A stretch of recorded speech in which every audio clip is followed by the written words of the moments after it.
दोस्तों, शब्द यात्रा के इस एपिसोड की शुरुआत हम इस वाक्य से करते हैं, क्या हम फिर से बर्बर दौर की तरफ लौट रहे हैं? यह कहने का कारण वो बयान है जो हाल ही में देश के प्रमुख उद्योग L&T के चेयरपर्सन श्री S.N. सुब्रमण्यम द्वारा एक आर्थिक मीट के दौरान दिया गया। उन्हीं के शब्दों में कि मैं चाहता हूँ देश के कर्मचारी सप्ताह में बिना रविवारी अवकाश के 90 घंटे तक काम करें। आखिर आप रविवार को घर पर अपनी पत्नी को कितनी देर तक निहार सकते हैं? इस बयान की स्वाभाविक तौर पर तीखी प्रतिक्रिया देश में होनी चाहिए, क्योंकि इस बयान के अंतर्गत एक अमानवीय और स्वार्थी सोच परिलक्षित होती है। इस बयान के निहितार्थ अत्यंत भयानक है। आज़ादी के बाद देश के औद्योगिक विकास व श्रमिक हितों को ध्यान में रखकर देश में फैक्ट्री एक्ट 1948 व माइंस एक्ट 1952 का निर्माण किया गया। इन कानूनों में इस बात का प्रावधान रखा गया कि श्रमिक सप्ताह में 48 घंटे तक काम करेंगे, उसके बाद एक दिन का उन्हें अवकाश अनिवार्य होगा। कार्य दिवस 8 घंटे का होगा। यह महज संजोग नहीं था कि इस तरह के कानून का बनाए गए। इन कानूनों के पीछे सदियों का लंबा संघर्ष, तनाव, आंदोलन और शोध अनुभव, जिनकी वजह से वैज्ञानिक शोधों ने इस नतीजे पर पहुँचे कि श्रमिकों के कार्य के दिवस निश्चित होने चाहिए। चीन व अमेरिका, ब्रिटेन में आज 40 घंटे का साप्ताहिक कार्य अवधि है। फ्रांस में यह 35 घंटे है। 16वीं शताब्दी में जब दुनिया में, खासकर यूरोप में उद्योग धंधों का विस्तार हो रहा था, तब मजदूरों के काम के घंटे निश्चित नहीं थे। कारखानों में सूर्योदय से पहले मजदूर चले जाते थे और देर रात थके मांदे लौटते थे। 15-15, 16-16 घंटे का कार्य दिवस होता था। स्वाभाविक रूप से यह परिस्थिति अत्यंत असहनीय, अमानवीय तथा मजदूरों की शारीरिक व मानसिक क्षमता को पर विपरीत असर डालने वाली थी। और इससे जो उत्पन्न क्षोभ के कारण सारी जगह पे, पूरे यूरोप में, अमेरिका में, सभी जगह पर मजदूरों में ज़बरदस्त आक्रोश उत्पन्न होता गया। फलस्वरूप कई देशों में इसके खिलाफ आंदोलन हुए।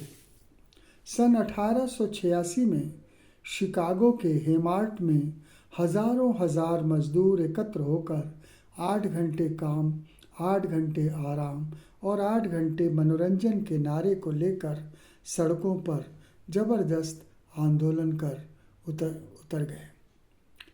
शासकीय दमन भी उतना ही क्रूर हुआ और अनेक मजदूर जो है वो शहीद हो गए। यह सिलसिला रुका नहीं। यह मांग धीरे धीरे अंतर्राष्ट्रीय मजदूरों की मांग बनती गई। इधर कारखानों में तकनीकी विकास हुआ, जिसके कारण श्रम के साथ कुशलता की, स्किल की ज़रूरत बढ़ती गई और मजदूर खफा होकर मशीनों को ही तोड़ देते थे, जिससे मजबूरन सभी देशों में धीरे धीरे यह मांग सभी देशों में मान ली गई। कुछ दिन पहले इंफोसिस के संस्थापक श्री नारायण मूर्ति ने सप्ताह में 70 घंटे कर्मचारियों को काम करने की सलाह दी थी।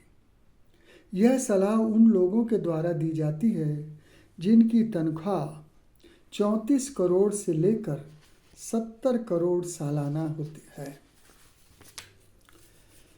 उनसे पूछा जाना चाहिए, यदि कर्मचारी नियत अवधि से अधिक कार्य करेगा तो अर्जित संपत्ति में उसकी कितनी हिस्सेदारी होगी, जबकि कंपनियों के सीईओ और शुरुआती जो कर्मचारी हैं उनके बीच में वेतन का अंतर 550 गुना तक है। इस असमानता को क्या दूर किया जाएगा? ILO की रिपोर्ट के अनुसार भारत में सप्ताह में 49 घंटे काम करने वाले मजदूरों में 51.4% श्रमिकों को 18,000 रुपये से भी मासिक कम तनख्वाह मिलती है। हार्वर्ड यूनिवर्सिटी के एक शोध के अनुसार वर्तमान में जो कंपनियां अपने कर्मचारियों का अत्यधिक शोषण करती हैं और दमन करके दबाव डालकर मुनाफा कमाना चाहती हैं, वे कंपनियां ज़्यादा देर तक सफल नहीं रह पाती।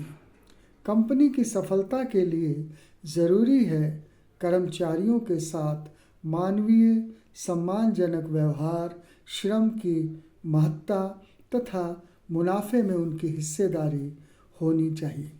फिर भी श्रम और पूंजी का टकराव तो बरकरार रहता ही है। पूंजीपति चाहता है श्रमिकों से अधिक काम लेकर उन्हें कम से कम वेतन दिया जाए। हमारे देश के दिग्गज कॉरपोरेटों की सोच और बयान देश के आर्थिक ढांचे को इसी दिशा में ले जाना चाहते हैं, जिसके बहुत ही खतरनाक परिणाम निकलने वाले। सन 2021 में विश्व स्वास्थ्य संगठन व अंतर्राष्ट्रीय श्रम संगठन की रिपोर्ट के मुताबिक नौकरी पेशा लोगों में होने वाली मौतों का प्रमुख कारण लगातार लंबे समय तक काम करना है।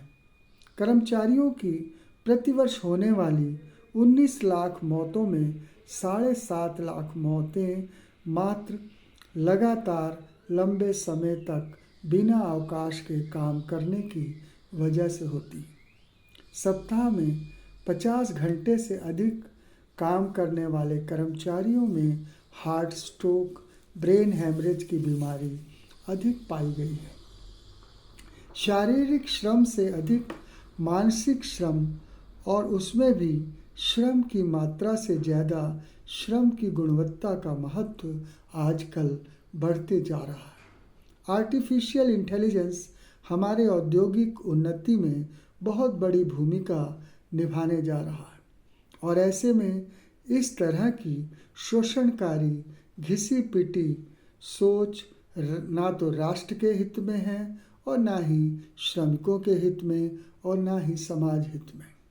महत्वपूर्ण बात यह है कि हमारे देश में युवा श्रम शक्ति की बहुतायत है।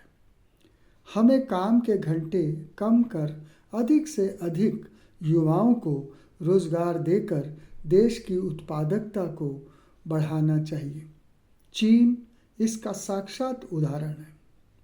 देश के कॉरपोरेटों के इन बयानों से कई सवाल पैदा होते हैं।